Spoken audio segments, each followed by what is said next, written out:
Hi, I'm John Weeks, and this is On the Scales, weighing in with model railroaders. Today we're at the home of Jack Murphy. Jack, how are you? Doing great. And this is your layout. Yes, sir. In his garage.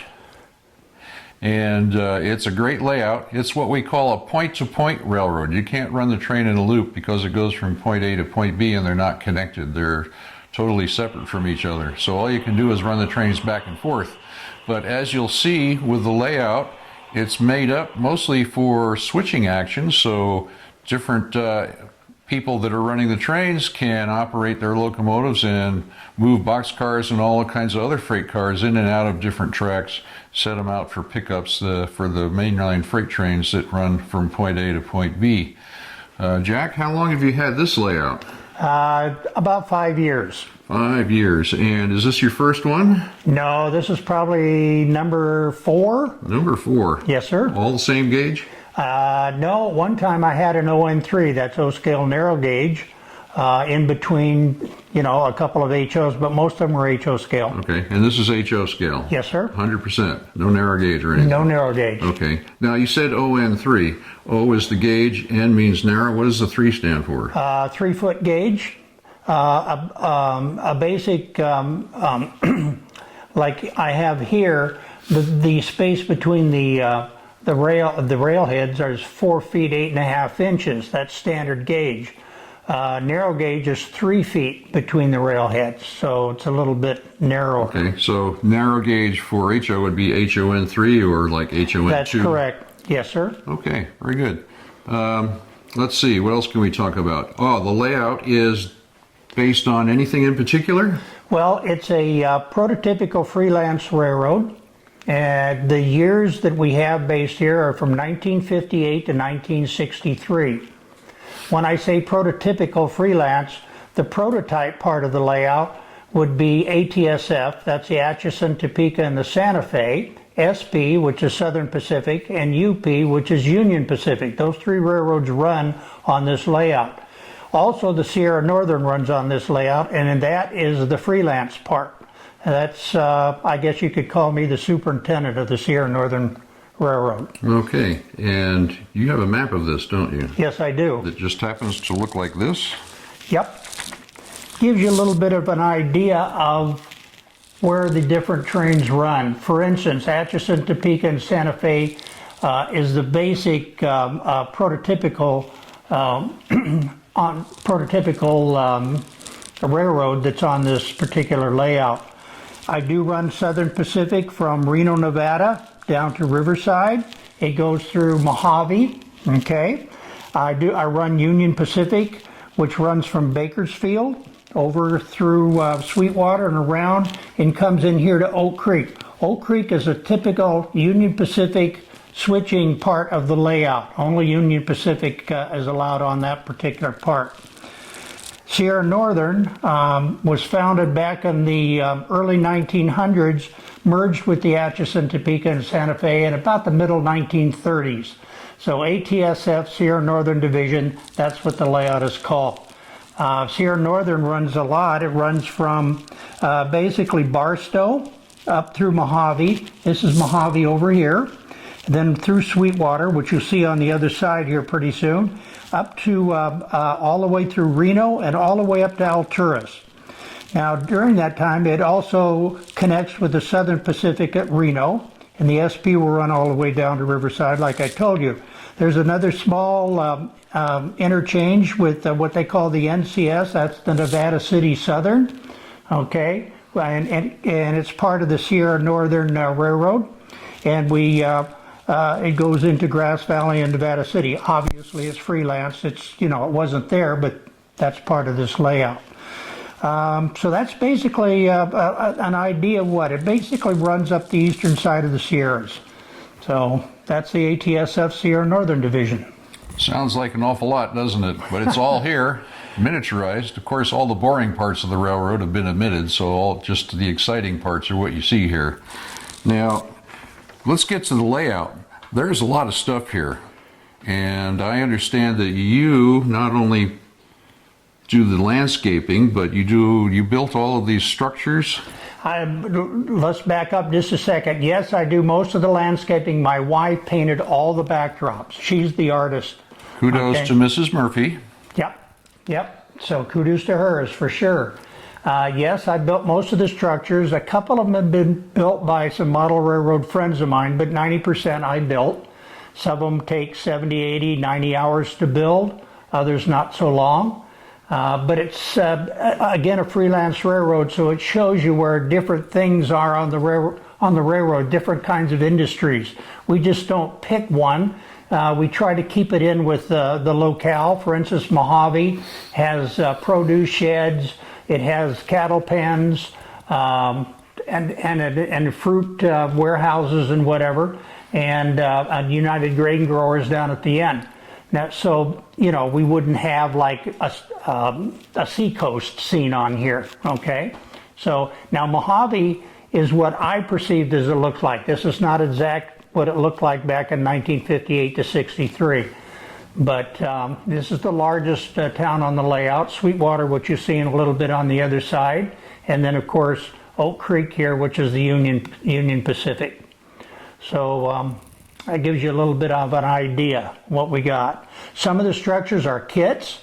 Some of them are kit bash. That means you take a kit and you make it to what you want it to be. So that if you go to somebody else's railroad, if you saw that kit, you go, oh, I saw that over there. But if it's kit bash, it makes it, it gives it a little bit more of a uniqueness, okay? And a lot of it is scratch built. More prototypical. Yes, sir. Yeah. Yep. Now, the freight cars and the locomotives, you do all of the weathering yourself? Yes, I weathered the freight cars, okay? The locomotives I'm in the process of weathering now. Takes a little bit more time and patience to do that, so. But, yep, did all of those. We're running about 100, 110 cars on the railroad at one time. And how many people does it take to operate the entire layout all at once? Okay, usually it takes 4 to 5. We have 3 yard masters, one at Mojave, one at Oak Creek, and one at Sweetwater. And they're running those particular, and 9 Mile. Sweetwater also has an extension that's up to 9 Mile, which is gravel up there, and a lumber yard. And then there's the 4th person, it would be what we call running all the different trains out of the staging yards, okay, which is the ends of each point coming onto the railroad. So we're running, that person runs probably 8 to 9 trains during an operating session. And then if you have one more, like myself, I would be the dispatcher. And I dispatch everything on the railroad. We run it like a real railroad. So we use... issue train orders? Yes, we use phones to talk to each other. We got one right back here. Telephone. Okay, so we can talk to the dispatcher, different places on the railroad, different yards, talk back and forth. And then, you want me to get into how we operate it a little bit? Well, we got the cards here. Yep, and the switch list. We have a switch list. Yes, sir. And this indicates... Okay, 2 colors, red and black. This happens to go with Oak Creek, okay? And it tells you what engine you're going to be using and whatever.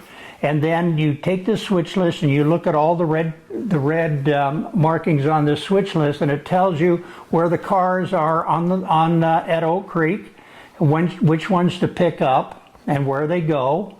And then you take all of these and build a train. Okay. And then these little cards here are indications for what the cars are in each individual industry track? That's correct. And I make the switch list, I glean it off of these car cards and waybills. Now, the switches, are they manually or are they operated, or I see on the board here little toggle switches? Are they the switch That's correct. Like, controls? for instance, here at Oak Creek, we have a schematic, which is exactly what you see on top, okay? And each switch has a toggle. And the toggle would point to the track that switch, if you were to run your engine, would go on to. If you throw the toggle up and go to the next, okay, points to the next track, that's the one that is now active and live, and you go on that track. So they're all electrified. Okay. Now I see this little shish kebab stick with That's exactly what it is. little cherry on it. What do you use that for? Okay, This is to pick your cars. Everything else is basically hands off. When you, the couplers you back in, they couple themselves and whatever. But let's say, for instance, I want to take apart these two cars, this box car and the refrigerator car. I put this pick right in there, turn it, it'll separate the couplers, and that's all there is to it. So we use those to pick. Okay. Pick the cars. You do all picking. There's no, I know some railroads, they have the magnetic strips between the rails. I do not have those, no. Okay. No, when you pick a car like that, you're basically the brakeman that's out there, you know, unhooking the couplers. So that's what it's all about. A little later when we run the railroad, it's all DCC. That was the question, folks. Yeah, it's all DCC or digital, DC? no analog.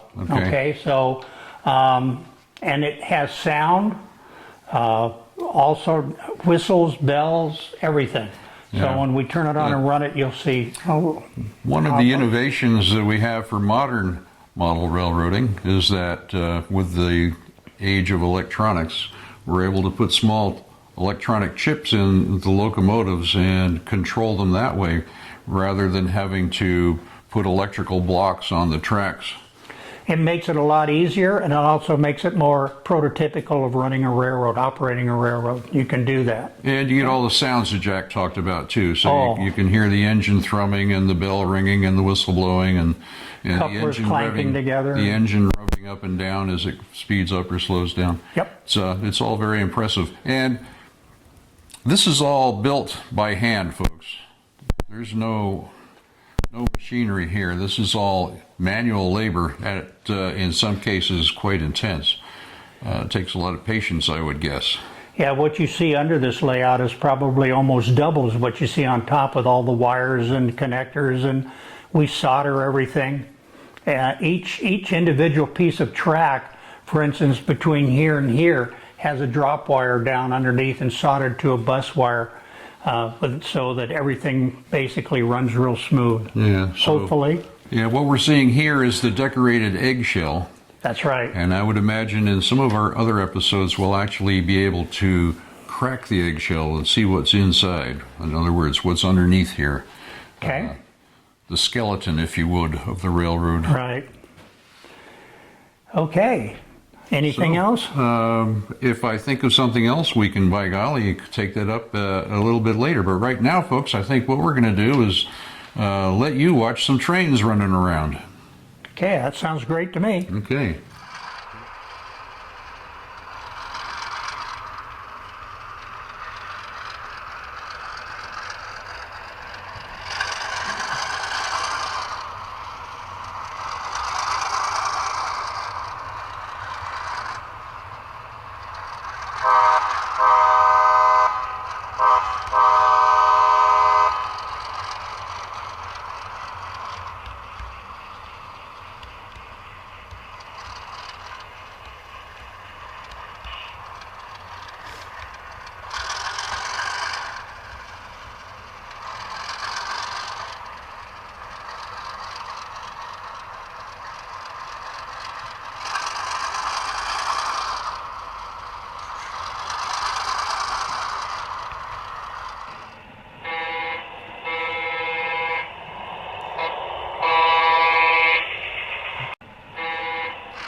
Okay, folks, here we are. We're at the other end of Jack's Railroad. We were at point B, now we're at point A, or vice versa. We were at point A, now we're at point B. At any rate, we're at the other end.